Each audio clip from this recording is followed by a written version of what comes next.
Did you push it? No.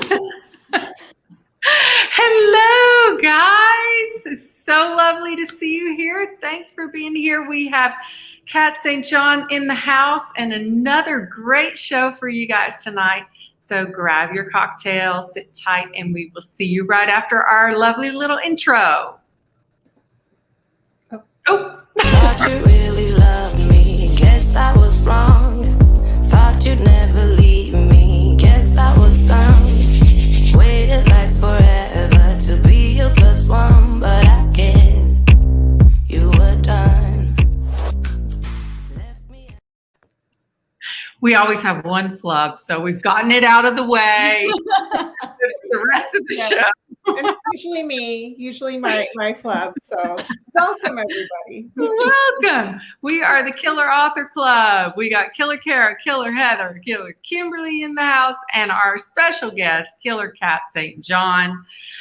So make sure to drop your questions for her in the comments. We will be getting to those in a little bit.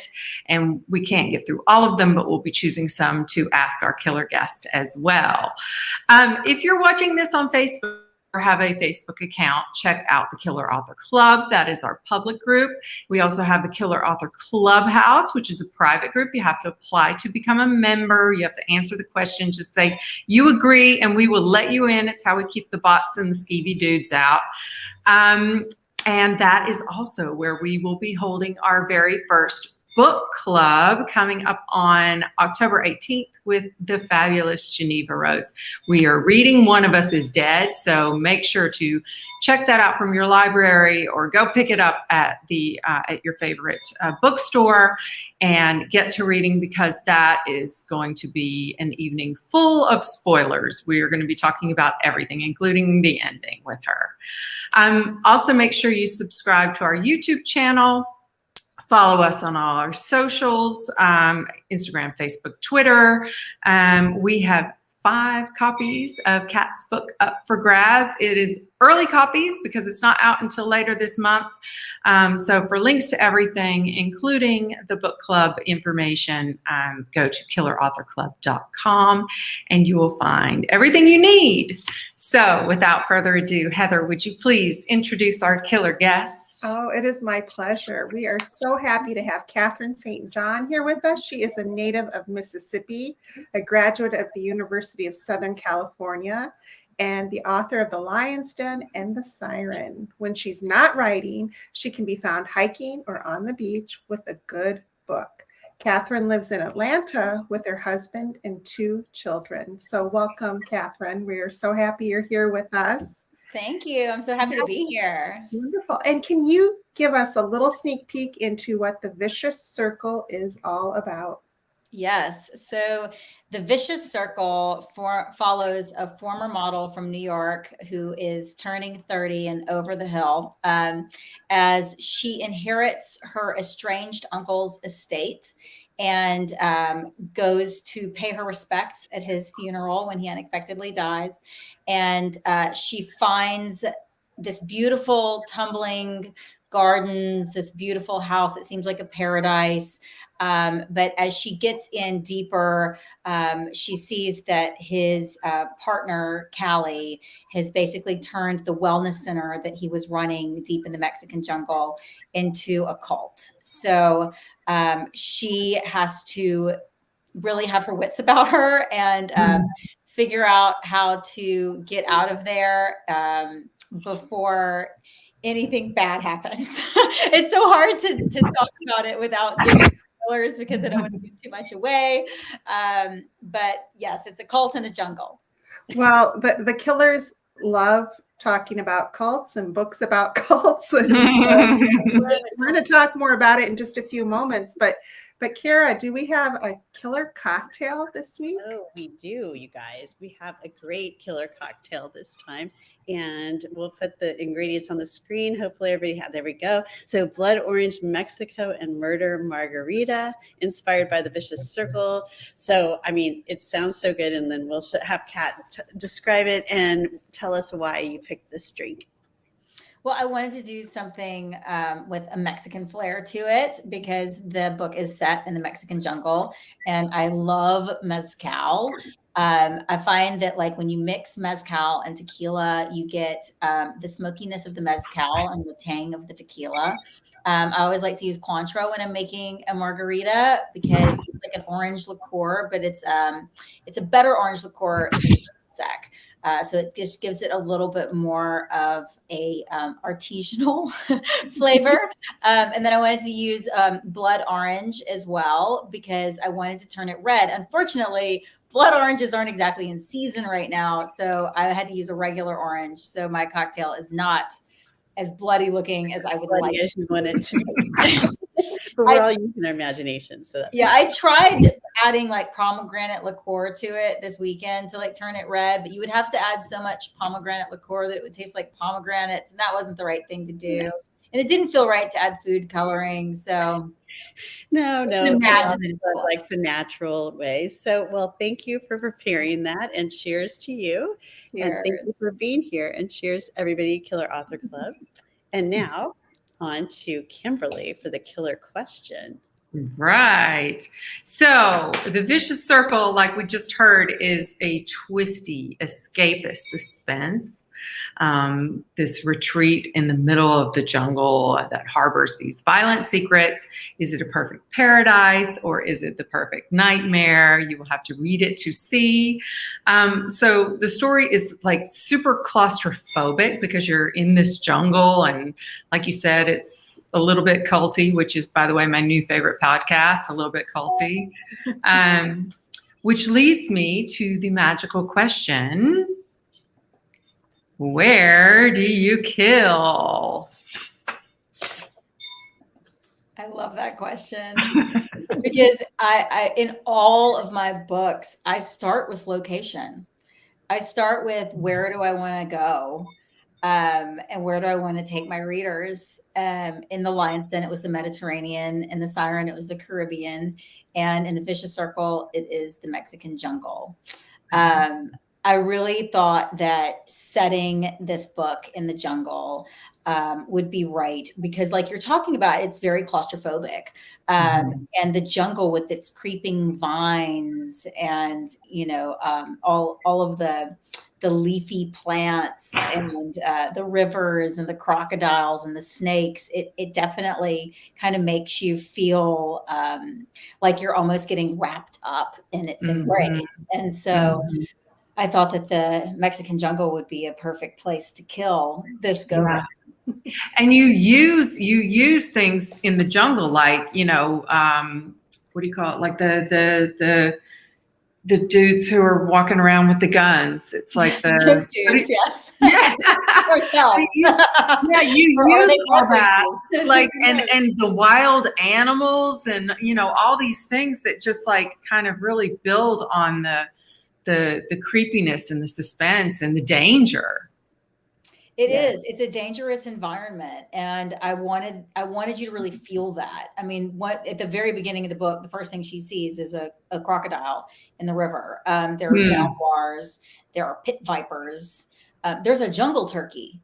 So there's all these animals that are slithering around the jungle, but those are not really the animals that you really need to be afraid of. It's the people that are much more frightening, it turns out, than the animals.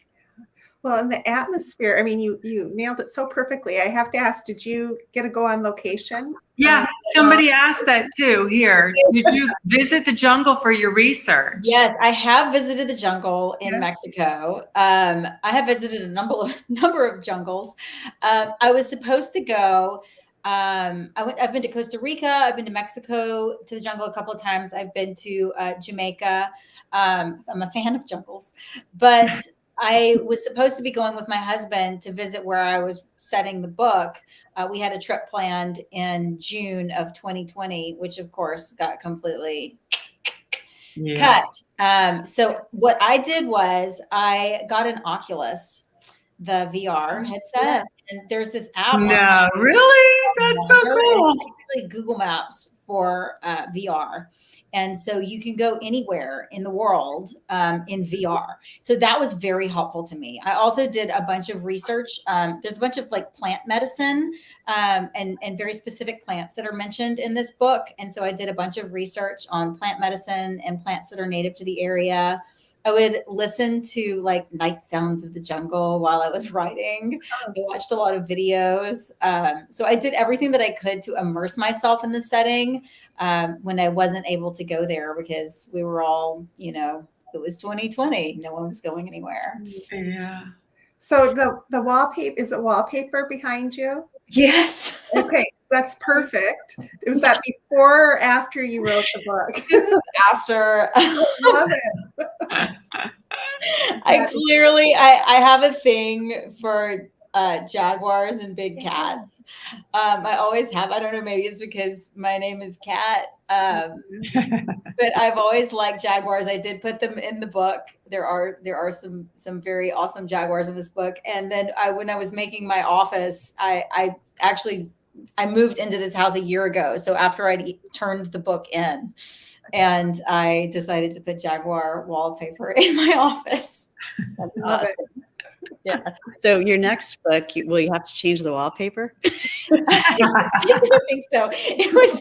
I didn't actually put it up. I hired two guys to do it because my parents tell a story about trying to install wallpaper shortly after they were married, and they almost ended up getting divorced.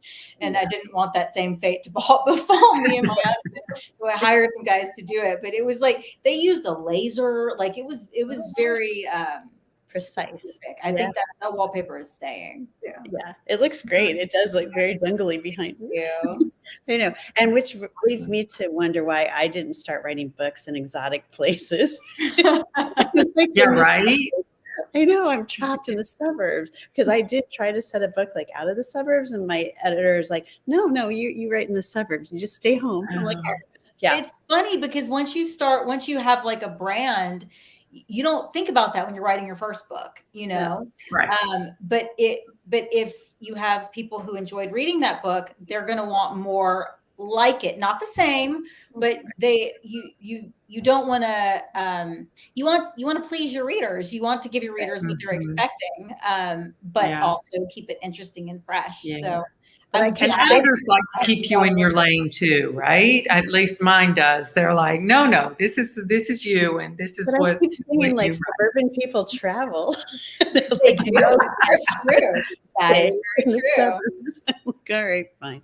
I see a book set in Hawaii in your future, Kara. No, it's very jungly feeling here right now. Amsterdam for you, Kimberly. Oh yeah, and my next one, it's going to be overseas. I've already started. I'm already 50% in. That's awesome. So here's a question: when writing, do you have a timeline? Do you ever change the ending? The ending always changes. I know where it's going, but the specifics of I know what the big final scene is going to be, but that's not usually the last scene in the book, you know? So how I'm going to resolve it and how far we're going to go past that big final scene, that always changes in the editing process. You know, with this book, I initially had an epilogue written, and we decided not to do the epilogue. We decided to end this book where it ends very intentionally. And it may leave people wanting more, which is okay. There are certain things that are not completely resolved in the end of this book, but left up to the reader to say, like, how well do you know these characters? And what do you think is about to happen? I mean, without tying things up in a bow. I wanted to leave a little bit more to the imagination than I have in previous books. Yeah. And I like that in a book too, where it's not like too neatly tied up in a bow. I think you hit the nail on the head, like leave readers wanting more, but feeling satisfied, you know? Right. And certain things are messy. You know, there is a relationship in the book between Sveta, our main character. When she embarks on this journey, she's engaged to a guy back in New York. And Sveta's personality, her big journey that she's going on over the course of the book, it's a journey of self-confidence. She, you might think that because she's a model, she's got all this great confidence, but the opposite is true. You know, she's been rejected from the time that she was 14, told that she wasn't thin enough or pretty enough or interesting enough. And now she's engaged to a guy who's from a wealthy family who thinks that she isn't the right girl for him because she doesn't come from money. She doesn't know their customs. So she has all these insecurities. And so I really like making the internal struggle external. So everything that she's going through on the inside with struggling to like love herself and realize that she's okay with who she is, that we put that against her being in this cult where people have given up everything in order to belong. And so seeing that and seeing how much people have sacrificed themselves to belong to a group kind of makes her re-examine what she's doing and like, oh, like, how am I doing this in my own life? Like, how am I afraid to leave a bad situation in my own life?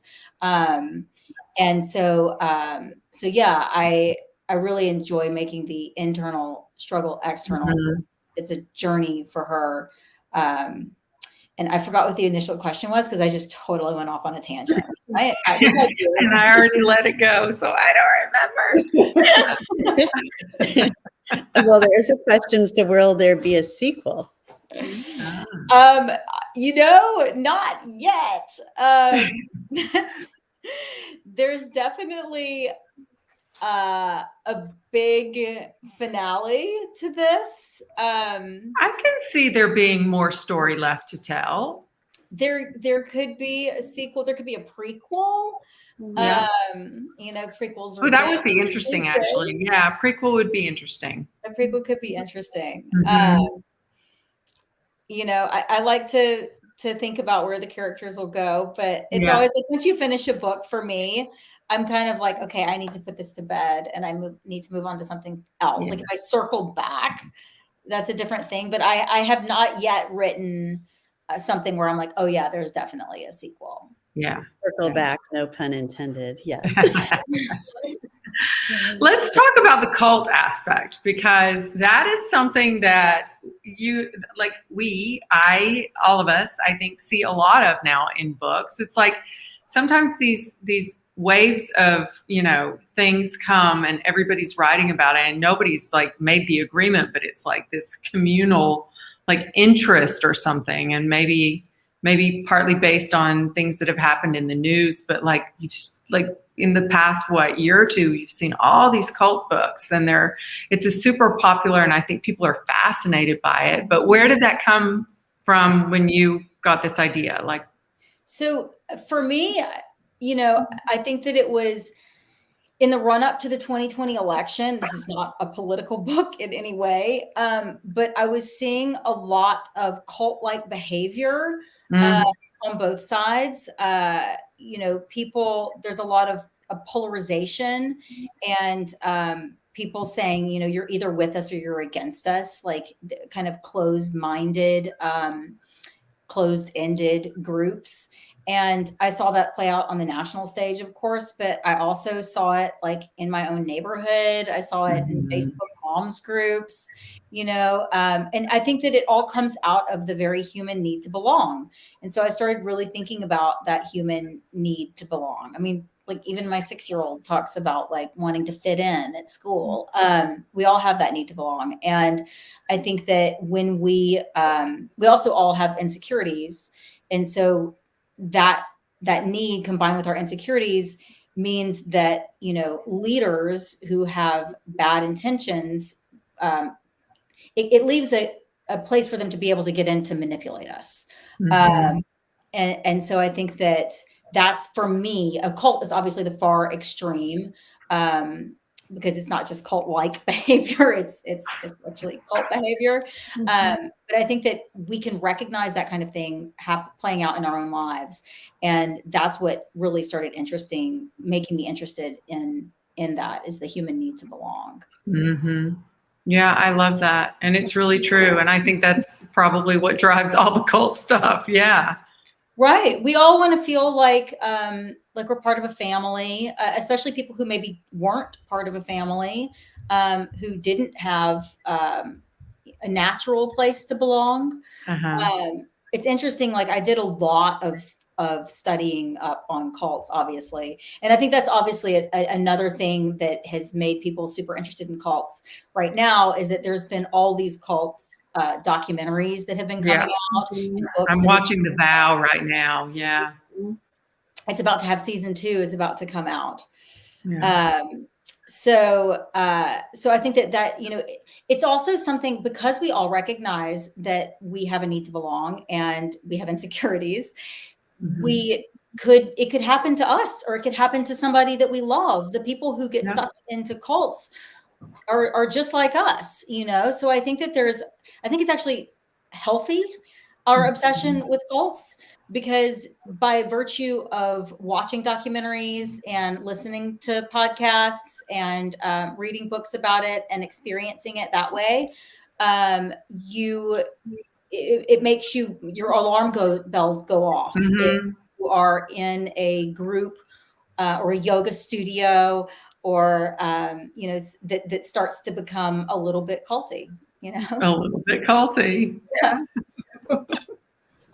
Yeah, that's a I good love point. it. Because the more you're aware of things that are happening, whether it's based on a fictional book or it's just educating yourself and kind of opening your eyes too, I think that's great. Yeah. I want to do one more question, if you don't mind, before we move on. Sure. This one. Did you interview any cult members? Did you find anybody to talk to? My editor actually edited the book Sex Cult Nun by Faith Jones. Is it? Yes, I believe it's Jones. Faith is her first name. I think it's Jones. I'm trying to see my bookshelf from here, and it's a little dark over there. But so that was very valuable. Yeah. That book was very valuable to me, and her experience with editing it. I also, like I said, I read a ton of stuff and I watched a ton of stuff. Mhm. And I also, what was interesting to me was the things that cults have in common. If you start looking at, there's like a list of things that most cults tick off, and starting with a charismatic leader. Yeah. And that's that for me. I wanted to do a female leader. Usually it's a man. But I really wanted to, I like doing female villains because I'm an equal opportunity villain creator. I think that women can be just as bad as men. Amen. It's funny because I feel like we went through this phase a couple of years ago when my first book, The Lion's Den, was coming out, and there's a female villain in that as well. And we were going through this phase of like, no, women have to all be friends. Like, they have to all, like, no, we aren't like that. It's like, yeah, we are. We can be that too. Like, we're I think that that's part of feminism, right? That we can be just as bad as men, and sometimes even badder. So I really like to make sure everyone's in the right. Mhm. I agree with that. That's so true. So true. Sometimes even better. Yep. We're like cats, Yeah. Men are like dogs. They're so obvious. Women is like, we're like a little bit sneakier. We're jungle cats. Exactly. Well, that leads us to, because we have just so many people here who I know cannot wait to get their hands on a copy of The Vicious Circle. So it is now time for our killer giveaway. So all people have to do, Kat is going to be giving away 5 hard copies of The Vicious Circle.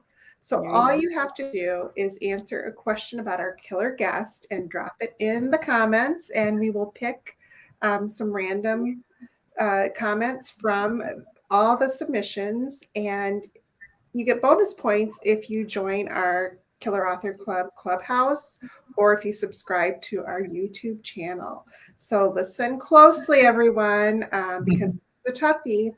What city has Kat most recently settled in? So if you know the answer to that question, drop it in the comments, and Right down the for a chance to win one of 5 copies of The Vicious Circle, which does not come out until September 27th. And so, yes, so highly anticipated release coming up here. So make sure, and I see, oh my gosh, they're already dropping. Yeah, and if you said Orlando, you should pick again. Well,